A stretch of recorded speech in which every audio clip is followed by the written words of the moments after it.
खोपोलीत काँग्रेस पक्षातून प्रभाग क्रमांक 3 व प्रभाग 11 मधून रेखाताई जाधव निवडणुकीच्या रिंगणात। खोपोली नगरपरिषदेची सार्वत्रिक निवडणुकीत येत्या काही दिवसातच जाहीर होईल। निवडणुकीचे प्रभाग आरक्षण सोडत जाहीर करण्यात आले असल्याने राजकीय पक्ष प्रत्येक प्रभाग जिंकण्यासाठी उमेदवारांची निवड करत आहे।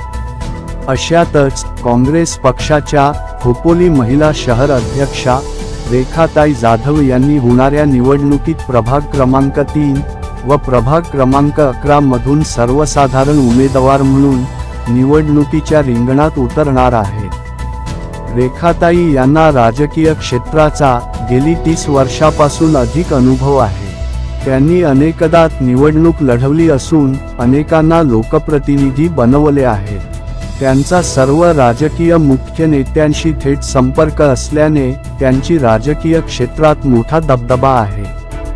रेखाताई जाधव यांनी खोपोलीतील प्रभाग क्रमांक 3 मध्ये व 11 मध्ये निवडणूक लढविण्याची इच्छा व्यक्त केली, त्याचे कारण ही आहे।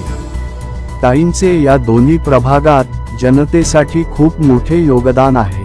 अनेक गरजू लोकांना, महिलांना मदत केली असून त्यांच्या सुखदुःखात मदतीला धावून जात असल्याने रेखाताई यांनी निवडणूक लढवली पाहिजे अशी अपेक्षा व्यक्त केली आहे।